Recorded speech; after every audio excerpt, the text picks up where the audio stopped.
Welcome back to another episode of The Lofty Lender.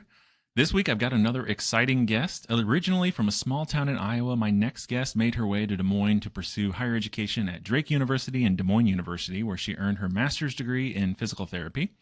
With over 20 years of experience as a practicing physical therapist, including 12 years in clinical management, Krisanne developed a deep appreciation for the Des Moines community and the people who make it special. In 2013, her longtime passion for real estate led her to earn her real estate license. Since then, she's built a reputation as a knowledgeable and ethical agent guided by the core values of honesty, loyalty, and integrity, principles deeply rooted in her small town upbringing. Today, Krisanne is dedicated to helping clients navigate the home buying and selling journey with confidence and ease. Her mission is simple: to make every real estate transaction as smooth, enjoyable, and stress-free as possible. Please welcome Krisanne Colby. Hi, Kyle. Hi, so great to have you. I want to just jump right into our Business and Beyond segment and learn. So you talk a little bit about getting into real estate, but you were in physical therapy before. How does that translate, and why did you make the switch? I know, it's kind of crazy. So my first peak in interest in real estate basically was when I was going to Drake University. I was also a nanny during the summers and weekends for a lady who was an office manager for a very successful home builder in Des Moines. So through those connections, I learned about real estate and the home building process, and then also small town basically, but I also worked in a physical therapy clinic directly next to this home builder's office. So always had an interest, again, meeting lots of realtors and the freedom that it could provide. So that's kind of where my peak interest started. And then after my long career, I decided I needed to change, and that's when I pursued real estate. So what's one thing that easily translated from physical therapy into real estate for you? The easiest thing was basically it's still a helping profession.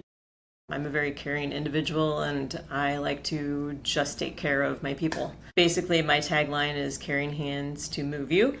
So that was it. Just same helping profession. So it was an easy transition over.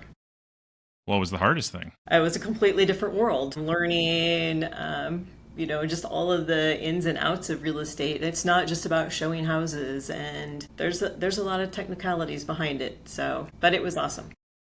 That's good. So I think about a physical therapy routine, for example, or you see a couple of patients and you know those patients well. You learn about their history, you learn about their medical background, you learn about why they have their injury or their plan. Real estate can kind of probably be very similar in that you might meet them right when they're first trying to buy a house, but then you're continuing to stay in touch with them. How has that experience with keeping up with their situation helped you with real estate to stay in tune with your customers throughout?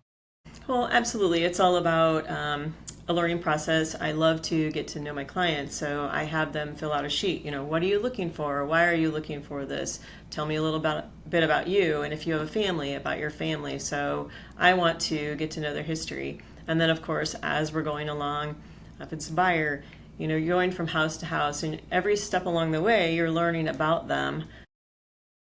So by the end of the process, you feel like you've known them for a long time. And the thing that I pride myself in too is it's about making relationships and keeping those lasting relationships. So all of my clients pretty much become friends by the end, which is awesome.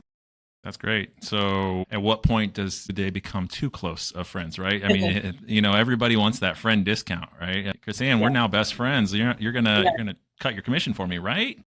Nope, I have not had an issue with that whatsoever. I mean, there's a few that I have that are actually really super close friends, but for the most part, distant. Like you could call and say, "Hey, how are you?" They know who you are. You feel like you can pick up where you left off. So no, not an issue. So you've mentioned your small town upbringing. How has that shaped your approach to both life and business today? I grew up on a farm, and I was involved in a lot of school activities and sports. However, I still had to get up every morning and do chores.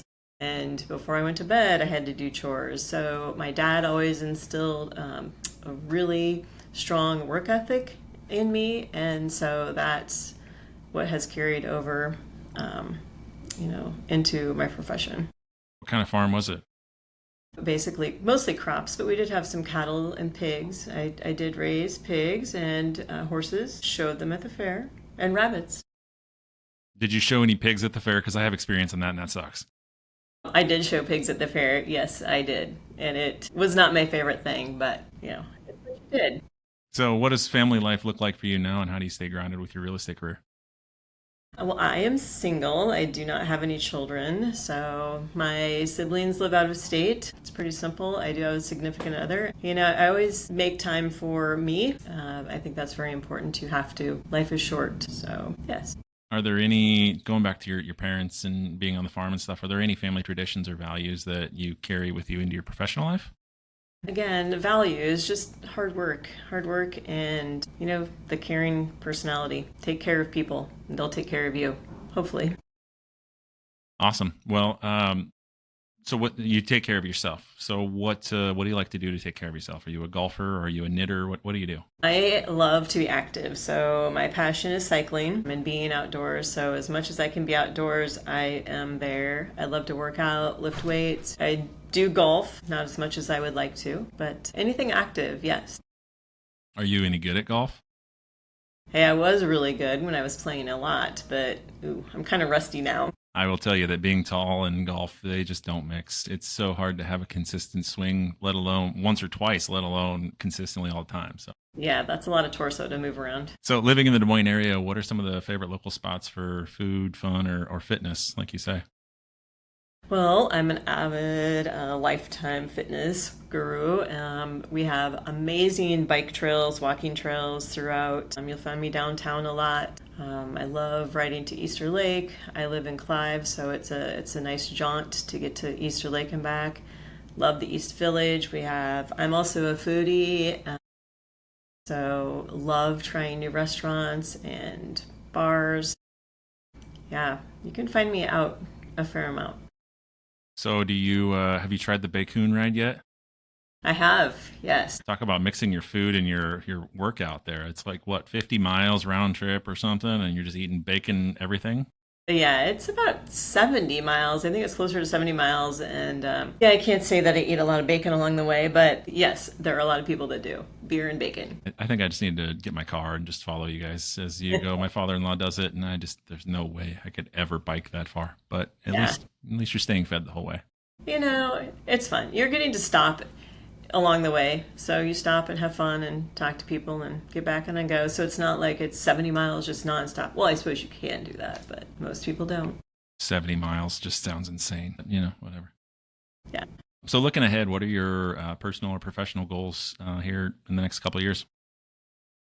My professional goal is it's simple. It's just to continue to help as many people as I can, the buying and selling process, whether it is a first-time buyer or luxury properties.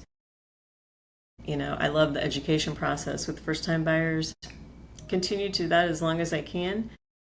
And my long-term goals, basically, I want to do all the things. I want to travel. I want to live life. I want to be healthy. Life is short, so do all the things. So how do you stay motivated when, you just can't return from an amazing trip? If anybody needs to, look at some amazing stuff, go on your social media and look that stuff up. But how do you stay motivated when you're like, man, the rest of the world is just beautiful and it's so much fun to go explore that? Well, you have to afford to be able to do the travel too. So I do have to work and be compensated so that I can do the travel and all the things. Fair enough. All right, let's hop into the quick pick segment. So I'm going to ask you some this or that type questions. You can just answer the first thing that comes to mind. And if you want to expand upon it, you're welcome to do so. So are you an early bird or a night owl? Early bird, for sure. So you go to bed at 9 o'clock and you're up at 4 or what's going on? Absolutely. My favorite bedtime is between 8:30 and 9 o'clock at night. And yes, up at 4 to head off to the gym. Wow. Yeah. Yep. I want to be an early bird, but it's a forceful thing. I could stay up all night long. Getting up, it's so hard. Yeah. It's harder as you get older, but it's still, I have to do it. Beach vacation or mountain getaway? Mountain getaway. Any recent ones come to mind? I haven't gotten to do a mountain getaway in a little while, but I love to hike and, again, just explore. So I love the sun, but yet it's not as good for me anymore. So that's why I'm more of a mountain girl. So I love to fish too. So what's harder to explain, physical therapy or real estate? Probably real estate. There's a lot more facets to real estate. Really? Yeah, physical. I don't know, and maybe because I'm just a biology and anatomy fanatic, so physical therapy seems pretty easy and straightforward to me. All right. Well, that makes one of us in the room. Favorite local restaurant in Des Moines? That's a tough one. Simon's. Yes. Amen. Absolutely. I wish he would expand it to be another part of that building so it would be bigger because I, I love how cozy it is, but you get a band in there and it's just packed. I know. I don't think you ever will. Why change a good thing? It's true. Dream home, modern minimalist or cozy farmhouse? Modern minimalist. Love What's modern, sleek lines. So, yes. what's your go-to comfort food after a long day? That's a good question. I'm not a huge comfort food person. I'm going to have to go with Mexican. Fair. Yeah. A little margarita and chips and salsa at the end of the day. That's a good There way to you end it. go. Perfect. If you could live anywhere in the world for a year, where would it be? I think I would say Italy. Good wine, good food, great spaces to travel, bike. My wife went there when she was in college, and I've heard the same. So that might be a trip soon. Yep. Audiobook, podcast, or playlist on a long drive. Audiobook. Listening to anything recently? You know what? This is old, but listening to Where the Crawdads Sing. So I just I think I started. read that in high school. I just started it, so it's good. It's awesome. If you had to choose a new career tomorrow, what would it be? If I had the brains, it would be anything technology, IT. If I had the brains for IT, that's what I would do. I mean, AI can teach you everything you need to know. You just have to ask This is AI, true. what do I need to know? This is true. This is true. Actually, you know what? That would be boring. Actually, I wouldn't be able to be active enough, so I lied. I don't know. I think I'll stay where I'm at. Fair. Summer in Iowa or a snowy winter escape? Summer in Iowa. You love the I warmth. hate cold. Favorite way to spend a Sunday morning? Just relaxing, hanging out, doing nothing, actually. But you're a go-getter. You said you're up at 4 a.m. at the gym every day. You just want to relax? What? Right. Sunday's my day off, usually. So, well, the morning. The afternoons I usually do open house, but Sunday morning I just like to just chill. All right. One superpower you wish you had. You haven't thought of a superpower in years, I I haven't know. thought of a But superpower, so I would have no idea. fair enough. I'm sure you wish you could be everywhere at once, right? Like as Well, a there you go. realtor, that's what every realtor wishes. There you go. That actually is a great one. Yes. I have a 7-year-old son. We talk about superpowers all the time. So I'm right there in tune with those these days. Right, right. If your life were a movie, what genre would it be? You're asking me difficult questions. I'm having fun here. I don't know if you are, but I am. Gosh, I don't know. I can't answer that one. Romantic comedy, thriller. I would say probably romantic. Yeah. What's one thing you always have in your car? An umbrella. That's smart. Way better than my answer. I always have gum because I always have bad breath, so this helps out. I always have gum too, but an umbrella is always there. Fair.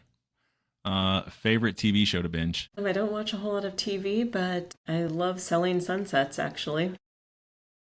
Makes sense with your profession. If you've ever seen Selling Sunsets, it's great properties, but a lot of drama. All right, let's get into the trending topic now. So, the HOW program, or the Homeownership for Women program, is designed to empower women in their journey toward homeownership through a series of educational sessions. Given your extensive experience in real estate, how do you see programs like HOW impacting women's confidence and success in the home buying process? Well, I think this is an amazing program that Sarah Hopkins' real estate team is putting on.